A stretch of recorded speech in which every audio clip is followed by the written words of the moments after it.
सेतू हा वसंत बापट यांचा कविता संग्रह. बिजलीनंतर वसंत बापट यांच्या कवितेचे नवे वैभव त्यांच्या सेतू या काव्यसंग्रहात उठावदारपणे दिसते. यात अनुभूतीच्या कितीतरी नवीन वाटा वळणे आहेत. या कवितांच्या अभिव्यक्तीत कलात्मक अपरिहार्यता जाणवते. त्यांच्या शब्दकळेला यौवनाचा अभिजात डोल आहे.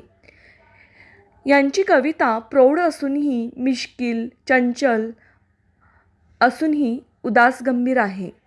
अनुभवातले नाट्य ती अचूक हेरते. पण हे नाट्य व्यक्त करीत असताना नाटकीपणाचा तिला वासही येत नाही. कलाबाह्य प्रयोजनांची जापडे तिने झुगारली असून अहेतुकांचा हेतू व्यक्त करण्याचे सामर्थ्य तिला प्राप्त झाले आहे. या संग्रहातील विफल प्रीतीची चित्रे पाहिली की पोखरल्या कळीमधील सुगंधाची खून अस्वस्थ करून टाकते. बापटांची प्रतिमासृष्टी बहुरंगी आहे. अतींद्रिय अनुभवांना ती रूप, रस, गंधांचे लावण्य देते. 5 राजहंस माझ्या पालखीला उचलती उंच आनंदमयात, असेच या कवितांचे स्वरूप आहे. तेच तिचे प्रयोजन आणि सामर्थ्यही आहे. सेतू या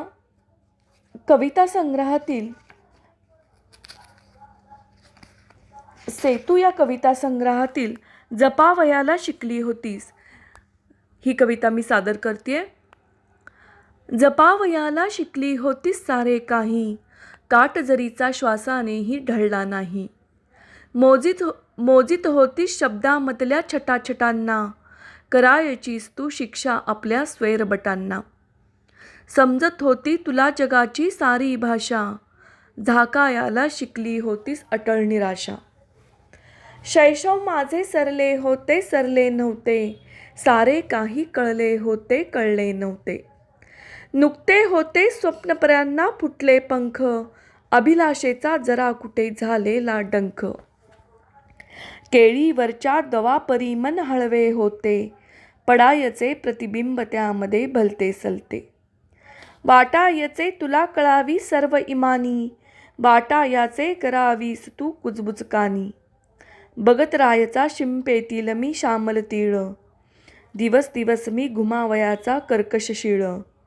गाल द्यायचा कुस्करण्या कधी तुझ्या करात, उगीच लाजून लपायचा मी माझ घरात. समजत होते जरी तुला हे सारे काही, वेडा कुठला म्हणायचीस तू दुरून तेही. आज मला ते आठवते, आज मला ते आठवते, मी मलाच हसतो. आठवता ते अजून परी मी माझा नसतो, आठवता ते अजून परी मी माझा नसतो. अतिशय सुंदर अशी ही कविता होती. याच कविता संग्रहातील फुंकर ही कविता मी सादर करते. फुंकर.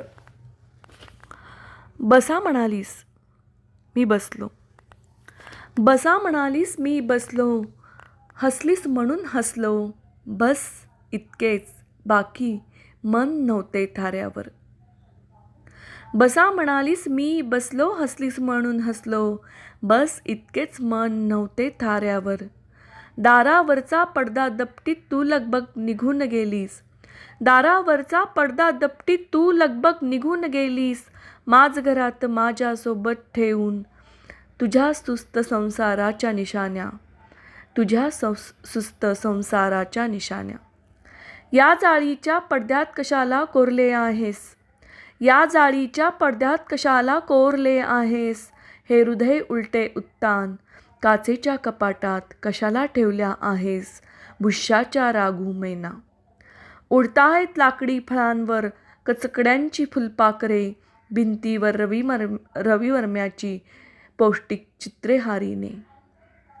काळ्या मखमलीवर पतीच्या नावाचा रेखीव कशदा, त्यातला एक टाका जरी चुकली असतीस तरी मी धन्य झालो असतो. तू विचारलेस काय घेणार, तू विचारलेस काय घेणार. काय पण साधा प्रश्न, काय घेणार. देणार आहेस का ते सारे पूर्वीचे, मला हवे आहेत चिंचेचे आकडे ते. ते अधाशी ओठ, ते अधाशी ओठ ती कुजबूज त्या शपथा.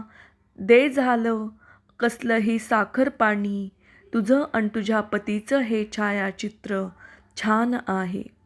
तुझं अन तुझ्या पतीचं हे छायाचित्र छान आहे. तुझ्यावरची सारी साय या फुगीर गालांवर ओसांडते आहे. बळकट बाहू रुंद खांदे डोळ्यात करतेपणाची चमक छान आहे. रंग येतो तो तुझा या चित्रात तू अशी दिसतेस. या चित्रात तू अशी दिसतेस की जसे काही कधी झालेच नाही. मी तुला बोलणार होतो छद्मीपणाने. निदान एक वाक्य, एक जहरी बाण, निदान एक, ते मला जमले नाही. आणि तू तर नुसती हसत होतीस. आता एकच सांग, उंबऱ्यात तुझ्या डोळ्यात पाणी आले. आता एकच सांग, उंबऱ्यावर तुझ्या डोळ्यात पाणी आले. इतकी का तुला सुपारी लागली? पण नकोच सांगूस. तेवढीच माझ्या मनावर एक फुंकर. तेवढीच माझ्या मनावर एक फुंकर.